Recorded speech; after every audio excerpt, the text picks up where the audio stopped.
Next question علی بھائی، روزہ رکھنے اور روزہ کھولنے کی مصنون دعائیں بتا دیں اور عربی میں آہستہ آہستہ ریکارڈ کروا دیں تاکہ ہم سن کر یاد کر لیں، پلیز ان کا ترجمہ بھی بتا دیں۔ کھولنے اور رکھنے کی دعائیں تو کوئی نہیں، صرف ایک روزہ افطار کرنے کی دعا ہے جو صحیح سند سے ثابت ہے۔ سنن ابی داؤد میں صحیح سند کے ساتھ ہے کہ سیدنا عبداللہ بن عمر رضی اللہ تعالی عنہما کے بارے میں وہ تابعی کہتے ہیں کہ عبداللہ بن عمر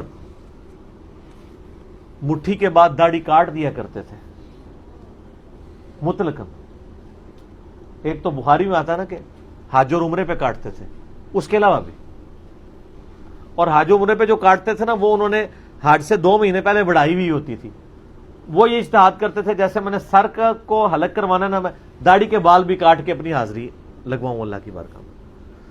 تو ابو داؤد کی حدیث کے الفاظ ہیں کہ عبداللہ بن عمر مٹھی کے بعد داڑھی کاٹ دیا کرتے تھے، اور دوسرا وہ افطار کے وقت دعا پڑھا کرتے تھے، ذهب الظمأ وابتلت العروق وثبت الاجر انشاءاللہ۔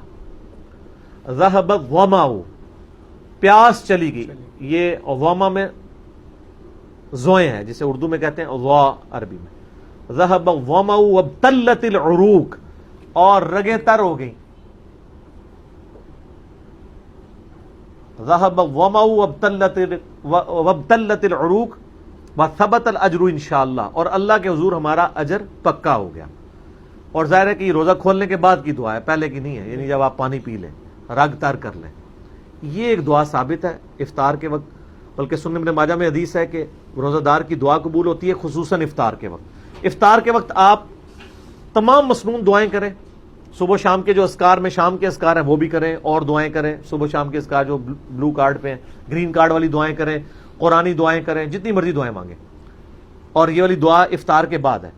باقی یہ جو پبلک میں ایک مشہور دعا ہے نا، اللہم انی لک صمت وبک آمنت وعلیک توکلت وعلی رزقک افطرت، پہلے تو یہ دعا ہی انہوں نے نا ضرب تقسیمیں لگا کے لمبی کی ہوئی ہے۔ یہ دعا صرف اتنی ہے، اللہم لک صمت وعلی رزقک افطرت، بس۔ صحیح۔ لیکن یہ آپ کو پتہ نا ان کی تسلی نہیں ہوتی، وقنا عذاب القبر وقنا عذاب الحج، یہ خود لگایا ہوا ہے انہوں نے۔ ان کو کہیں یہ جو دعا حنفی بتا رہے ہیں یہ دعا خود کدھر لکھی ہوئی ہے، تو یہ دعا بھی نہیں حدیث کی کتاب سے دکھا سکتے۔ یہ بھی ابو داؤد میں، لیکن اس کے ساتھ امام داؤد نے لکھا ہے کہ یہ مرسل روایت ہے، یہ تابعی نبی علیہ السلام سے بیان کر رہا ہے، اس کی حدیث کی سند مکمل نہیں، یہ یعنی ضعیف ہے، ضعیف میں بھی لوس درجے کے اوپر ہے۔ صحیح۔ لیکن وہ بھی دعا غلط ہے، وہ جو حدیث میں الفاظ ہیں وہ یہ نہیں ہے، وہ یہ ہے اللہم لک صمت وعلی رزقک افطرت۔ انہوں نے کیا بنایا، اللہم انی لک صمت وبک آمنت وعلیک توکلت وعلی رزقک افطرت۔ کتنی چیزیں جوڑی ہیں انہوں نے، تو جوڑتے جاتے ہیں جوڑتے جاتے ہیں جوڑتے جاتے ہیں۔ روزہ رکھنے کی تو کوئی دعا نہیں ہے، روزہ رکھنے کی نیت ہے صرف، اور نیت دل کے ارادے کا نام ہوتا ہے، زبان سے نہیں، وہ بھی انہوں نے بنائی ہوئی ہے۔ وَبِصَوْمِ غَدٍ نَوَيْتُ مِنْ شَهْرِ رمضان، میں کل کے رمضان کے روزے کی نیت کرتا ہوں، آج کی تو نہیں کرتا، وہ ایک دن پہلے ہی کر وہ لفظ بھی بنا رہے تھے، کوئی صحیح بنا دے یار، پھر کہتے ہیں بزرگاں نے چنگے لانا ہے، بزرگاں نو آج کل کا ہی فرق نہیں سی پتا، ٹھیک ہے نا؟ تو ہونا چاہیے کہ میں آج کے روزے کی نیت کرتا ہوں، ہاں ایک دن پہلے، لیکن وہ ہے ہی غلط ہے، نیت تو دل کا ارادہ ہے۔ دیکھیں یہ تو حدیث ٹھیک ہے، بخاری میں بھی ہے، مسلم میں، بخاری کی پہلی حدیث ہے، انما الاعمال بالنیات، اعمال کا دار و مدار نیتوں پہ ہے۔ نیت تو ہر کام کی آپ نے کرنی ہے، لیکن وہ دل کا ارادہ ہے۔ آپ کبھی وضو کے لیے کرتے ہیں نیت؟ نیت کرتا ہوں اس وضو کی خاص واسطے نماز عشاء کے، سامنے اس ٹوٹی کے، ہیں تو نہیں کرتے ہی نیت۔ ہم کیا نیت کرتے ہیں؟ صرف وضو سے پہلے دعا پڑھتے ہیں، بسم اللہ یا بسم اللہ الرحمن الرحیم، دیٹس آل۔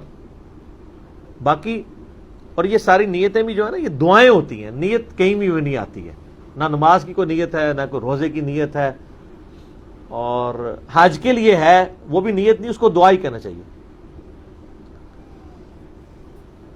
تو باقی تو جتنی بھی صبح شام کے اذکار ہیں وہ سب کی سب دعائیں ہیں، تو آپ یہ دعا مانگیں، ذهب الظمأ وابتلت العروق وثبت الاجر انشاءاللہ۔ اگر عربی میں نہیں آتی کوئی مسئلہ نہیں، آپ اردو میں مانگ لیں کہ پیاس چلی گئی رگیں تر ہو گئیں اور اللہ کے حضور ہمارا اجر پکا ہو گیا انشاءاللہ تعالی. اور اس کے علاوہ آپ مغفرت کی دعا کریں. ابن ماجہ میں عبداللہ بن عمر بن عاص کے بارے میں آتا ہے کہ وہ کہتے تھے کہ یہ چونکہ قبولیت کا وقت ہے تو وہ اپنے لیے مغفرت کی دعا کیا کرتے تھے. اللہم ربنا آتنا فی الدنیا حسنہ وفی الآخرۃ حسنہ وقنا عذاب النار، یہ دعا مانگے. اللہم اجرنا من النار، یہ مانگے.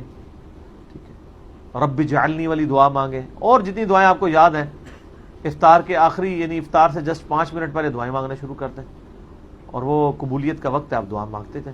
باقی جو روزہ کھولنے کے بعد کی دعا ہے نا بس وہی ثابت ہے. نہ روزہ رکھنے کی کوئی دعا ہے، ہاں سحری سے پہلے بسم اللہ پڑھ لیں اور افطار کے وقت بھی بسم اللہ پڑھ لیں، وہ تو ہے جنرل، اور کوئی دعا نہیں ہے، وہ جنرل دعا ہی ہے. ٹھیک ہو. جزاکم اللہ خیر.